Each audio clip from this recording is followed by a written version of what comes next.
Welcome to the Massagent Now podcast. My name is Melissa Murphy. I'm from the marketing department here at MAIA, and I'll be your host this week. This week I had the opportunity to interview two individuals about getting your data security house in order. I spoke via Google Hangouts to Steve Aronson of Aronson Insurance here in Massachusetts, as well as Ron Berg, who's the Executive Director of the Agents Council on Technology, or ACT, at IIABA. We had an interesting conversation, talked a little bit about the security issues that agencies really need to delve into, get a handle on, as well as the pocket and summary guides to security issues that the ACT has recently published. Hope you enjoy the interview and look forward to more interviews on the podcast soon. Good stuff. Ron, you look like a geek. Thank you so much. That's a compliment. It says geek right here, too. All right. And that's good because, you know, like I said, we're talking about geeky stuff, so we want to make sure that we're dressing the part. Ron, you'll be glad to know I'm actually taking this to a client presentation in a few minutes, both to show the work that I've been involved in, but this is a great piece to give to clients since while it was aimed at independent agents, it's any small business can use the stuff we did here. Absolutely. That's a great idea, Steve. All right, so we'll get us started off by making sure we introduce you both. I'm joined on the Massagent Now podcast today by Ron Berg, who's the Executive Director at the Agents Council on Technology, as well as Steve Aronson, who is a local Massachusetts independent agent at Aronson Insurance in Needham, and he serves on the ACT Council as well as the security chairs, the security issues chair. Is that the right title, Steve? I think so. Sounds good to me. Sounds good. All right. So recently, ACT published two guides about security issues, a pocket guide and a summary guide, and that was the catalyst to bring these two together. And so we're going to talk about security issues for the next 20 minutes or so. Any resources that we have in the podcast will be linked to on the podcast webpage. If you go to massagent.com and type podcast into the search bar, you will get that. You'll get the page with all the podcasts in it, and you'll be able to see all the links to the notes. So I want to know about the issues, the pocket guides. I want to know about the guides, but the first thing I want to know is how big of a deal is security issues for independent agents. They're small businesses, sometimes very small businesses, and sometimes the feeling is that data security doesn't really apply to them. It applies to Target and Home Depot and TJX and big boys. What's the deal here? Tell me if this applies or not. Melissa, for me, as one of those smaller business owners you just described, at the end of the day, all I've got is my reputation. My clients have to trust me. They trust me to know about insurance and advise them correctly, but they also have to trust that the information that they share with me is private. It's secure. I'm asking them to share everything about their life and their business. If they can't trust me, they won't do business with me. So if we should be sloppy, if we should be unfortunate, and sometimes you've got good practices in place, but bad things can happen, at the end of the day, if my reputation is shot because it shows up in either my local newspaper, on the 11 o'clock news, in the Boston Globe, wherever it shows up, that Aronson Insurance was hacked, my reputation's gone, my clients will go elsewhere, I'm out of business. Is that enough of a reason to pay attention? It feels like it to me. It feels like it to me for sure. Can I ask an add-on question as to that? What exactly is it that hackers are looking for, or what is it that they're looking for when they come into a small business like that? It can't just be credit card data. What is it they're looking for? No, there are multiple groups of hackers, and Ron will chime in here and help me with this, but certainly there are the folks who are hacking in looking for credit cards and bank account numbers. And whether they be, quote, hacking, which is a word I won't try to define, let's make it as broad as possible. Maybe it's that phishing website that one of my account managers sees and they click on it and they provide some information about the agency. Just by clicking on it, they've probably opened up some kind of connectivity between my server and or just that person's desktop PC and that bad guy. And so whether the bad guy is looking to steal financial information, whether they're looking to steal personal information about my clients, which might be their account numbers, might be their driver's license number, which certainly we have being in the auto insurance business. Maybe it's information about all of our clients' homeowners policies, who's got huge jewelry schedules, who's in what business. There's a lot of private information that could be taken about my clients. We've got copies of leases. We've got copies of buy-sell agreements. There's a lot of private, both personal and business private information that we need to have about our clients that we have attached to our files or our emails. They could be on our servers. And by the way, all of those are probably also on my iPhone because my iPhone has all my emails on it. So every time we talk about data security, I've got to be thinking about what's on my phone as well. The bad guys are looking to steal the information, and I guess the most recent Ashley Madison case suggests that sometimes it's about ransom. Those guys apparently didn't want to release all that juicy information, or at least they say they didn't. They wanted to be paid off. So having all this private information about my clients, I might get an email or a phone call assuring me that they won't release all this information if I pay whatever huge ransom might be. Ron, what else would you add about the hackers, what they'd be looking for in agencies? Well, Steve, you laid a great groundwork, and Melissa, to your first point, it truly is not just the big boys. It's not the big box stores, the suppliers, your retailers, not even just the big, huge brokers in our industry, but it is, and we're seeing evidence in some of the tools that we can talk about or what we have in our security issues summary guide. It is the small guys. And to Steve's point, a lot of it is hacking. That's a very, very broad term to use, as Steve alluded to. They're looking for that information in more any way they can get in. It can be direct hacking. It can be through phishing, as Steve said. It can be through social engineering via phone call. It can be through the improper storage or destruction of your agency materials. What this sounds like it's coming to, if you've been following this, is an agency's security is only as good as the weakest link. So an agent can have a great understanding of data breaches, have a security policy in place, which you should have and are required to have in many cases, have great security around your firewall, have employ good password practices, but it can come down to just that one employee that clicks on the link that Steve was talking about inadvertently, or gets pulled in by something that's tantalizing that opens that firewall and creates that breach. So there's a myriad of opportunities for opening your doors physically and electronically to those with bad intent.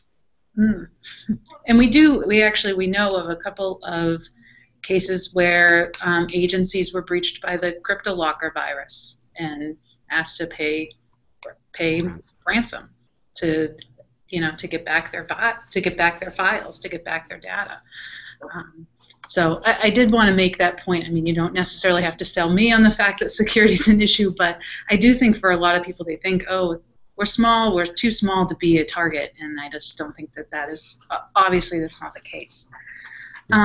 Ron, since we're on you right now, maybe you can talk a little bit about what ACT is and what the security guides were created for. Great. Yeah, absolutely.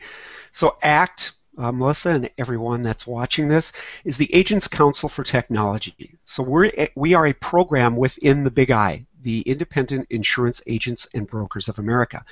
ACT's sole purpose, or highest mission, is to provide improved technology workflow and business processes for agents. What does that mean? It can come in the form of best practices documents on anything from real-time to downloads to technology agreements, and in this case, a guide to security issues planning and processes in your agency.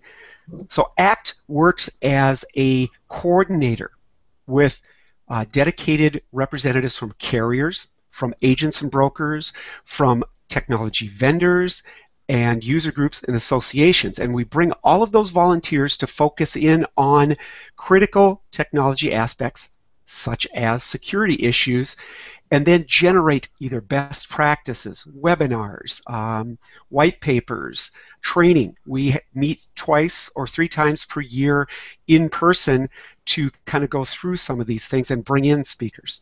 So what ACT did in this case, under Steve's leadership, Steve is a volunteer agent that is also on our steering committee, but has taken on chairing a focused work group on security issues. So we brought all of those resources together, said, what are the top things that agents need to focus on in their agencies, but are so overwhelmed by the width and breadth of security and cyber that they don't know how to start. So we created, through all of this collaboration, a larger 8-page security issues reference guide that goes through all of the top 15 issues, whether it's data breach, cyber risk, document retention and destruction, the proper use of those things, passwords, and created a comprehensive summary guide with links to the best resources, and then created a 1-page pocket guide. And Steve has an example of this physically with him that agents can use to either start planning or extend their actual plan. And Steve has it up now. It's a nice little trifold. It's easy, and it's easy to read. And I will, like I said, I will link to that. Make sure that everyone has it. I know MAIA has sent it out in its newsletter already, but we'll make sure that everyone kind of can get to that easily. I will also link to the longer summary guide as well. Steve, did you have anything to add on that? Sure, Melissa. Ron, thanks. That was a great intro to the project, and I'm thrilled that the project, with your help and certainly from the Big I, getting this actually published in a very professional format. But at the end of the day, it's all about getting easy to digest small bits of information to small and medium-sized agencies so we can protect ourselves from our own stupidity, from passwords of 1, 2, 3, 4, 5, 6, 7, 8. I think it's the most popular password in the world. You shouldn't use it. Your password needs to be changed. I know it's a pain in the butt, but you got to change your password every 60 days. Our agency has experienced some turnover. Every agency has turnover. When Joe CSR leaves the agency, goes home to his PC, and uses all of the IDs and passwords that he has, both to get back into the agency's management system remotely, to sign on to different insurance carrier websites, and be stealing your business, unfortunately happens. So password management is potentially one of the top 3 for me as I think about what do I need to do to be smarter than I was yesterday. While the hackers may not be thinking about breaking into my agency from China or Russia or wherever they are, it's the ex-employee, or frankly, it's the renegade employee that I don't know is planning on leaving, who is taking down all of this information and is going to be taking it out the door with them when they go. I don't even know they're thinking about going. I've got to make sure that I'm changing passwords on a regular basis, and the moment they walk out the door, somebody at the agency needs to be changing all of their passwords to make sure they can't break in, to which I would put in a plug for the major system vendors who, through Transact Now and Transformation Station, mean my staff no longer knows their Hartford ID and password. They simply know they need to go to my management system, and through the management system authentication, now they get to the insurance carriers. So when Sam leaves on Friday afternoon, we shut down their management system ID and password, and they no longer have access to any insurance carrier website. Simple, effective, and efficient. The next step that everyone will start to see is they'll start to hear about ID Federation, another project looking to do away with the difficulty and really arduous task of managing passwords. Passwords will be going away, but until they do, you got to pay attention. That's a really good point. Passwords are probably the #1 complained about issue in all of, I think, cubicles everywhere. But Absolutely. But having a real plan and a real ability to wade through that, especially if you have multiple employees, especially when someone leaves. I know at the association, our data security plan actually has a protocol for what happens when an employee leaves. And if you guys know the association, we don't turn over staff hardly ever here. We have employees for 40 years, but we still have the protocol because anything can happen. So one of the things I wanted to know is in Massachusetts, because we have been so sensitive to data privacy because of the different laws that have been passed, and they were passed in a little bit earlier than laws in other states. So I've noticed in talking to other associations that we're a little more sensitive to this in Mass. If you're an agency and you feel like you're in compliance with the Mass data laws and you're in compliance with HIPAA, is that enough? Well, the challenge, Melissa, that I give both other agents who ask, but frankly, because of the work I've done here, and many other agents are really quite familiar with it as well, my risk management role with my clients is to challenge folks with the question. If you do end up with a breach, if there is a hack, and you are sitting on the witness stand being hammered by plaintiff's counsel, can you, in all good conscience, defend that you did all of the right things and this particular hack was just so strong, so powerful? As we know, no one is perfect, but can you defend the things that you did? Are they going to find things that you as a small business owner could reasonably have done? And if you can't answer yes, then you need to clean up your act so that you can say yes to plaintiff's counsel. Yes, I did what I should have done. I'm in compliance with the Massachusetts law 201 CMR 17. Sorry for the geek speak, but that's the law that we are subject to. I do have a plan in place. I do review it with my staff on at least an annual basis. We do train all new employees on these practices. Can I say to the judge and jury, yes, I've done what I was supposed to do. I'm feeling better about it. I'm still not feeling great, but at least I've done what I was supposed to do, and that's a reasonable standard to be held to, certainly in Massachusetts. Mm-hmm.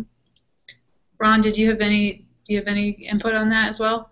That was, again, what laid out really well, and it's shooting for the highest bar. Now, you mentioned, Melissa, that Massachusetts has some of the most stringent requirements and laws around security and cyber. So what we do within the ACT Security Work Group is encourage agents to look at what the highest bar is for security. There's a resource in our security issues summary guide that points to a website called MINTZLEVIN, MINTZLEVIN. Now, we're speaking just to Massachusetts agents, but I'm betting there are Massachusetts agents that also sell in other states. So you need to be aware of what the requirements are for each of the states that you sell in. Granted, Massachusetts may well be the highest or the most stringent laws of any that they're working for, but they still need to keep those in mind. So resources like MINTZLEVIN, which is in the Security Issues Summary Guide, is something that agents can go to and by state understand what the requirements are, if there's a breach, what that entails, if there are any reporting requirements to customers, and what penalties and fines might well be if action is not taken in a timely manner. So that's one part about it, but really it's, and I'm going back to this again, it's having a comprehensive security plan for your agency. Now, Melissa, you talked about what you do at the association when in the terms of passwords, and you also said nobody ever leaves. Most of them are there for 40 years. Well, you can't control who may not be able to, God forbid, come to work for an extended period of time due to an illness or an injury, and you have to bring somebody else in, or who may not come back. Those are those unforeseen circumstances that you can plan for, and you have to have a very well thought out and consistently updated security plan. And ACT does have resources, not to keep raising the flag on ACT, but we do have security planning resources on our website. I know we're up against a little bit of a time limit, so we only have a couple minutes left. So one of the things I want to know is if an agency hasn't given this a huge amount of thought, or they haven't gone back and updated their security plan in a couple of years since this was a really big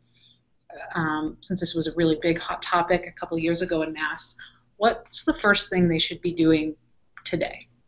If they stop listening to this, what's the first thing an agency should go and do today?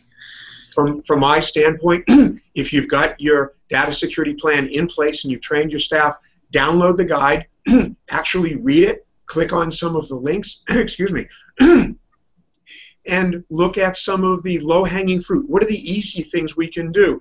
Do you have a secure email application? Or are you sending out emails with people's driver's license numbers and even credit card numbers on them? You can't do it, folks.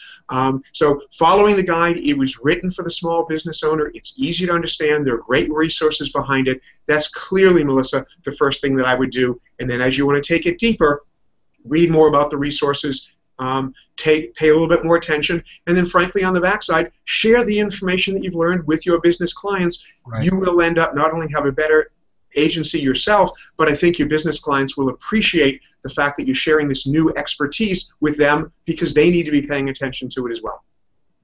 So what I would add to that, Melissa, is you'd asked for what are the top things. Steve did a great job from detailing the outset of what we should be doing.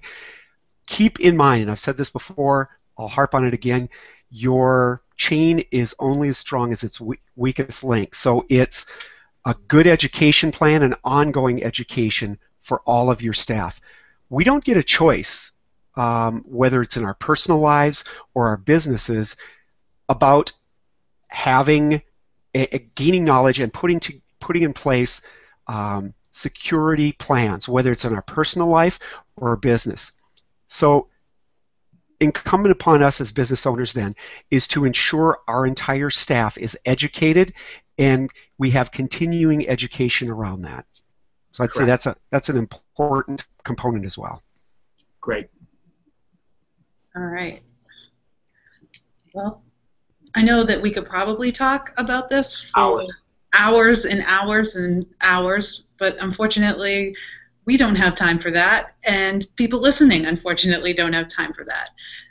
So what I'm going to do is thank you both for joining me, and I'm going to create a list of resources that we talked about here, including both the guides, including the link to ACT, the ACT website, and encourage our members obviously to keep on educating their staff and themselves about these issues to protect their businesses, and two, to reach out and ask the questions that they need answered when they either reach stumbling blocks or not, and whether that's reaching out to someone here at the association or to someone like Steve or to someone like Ron at IIABA.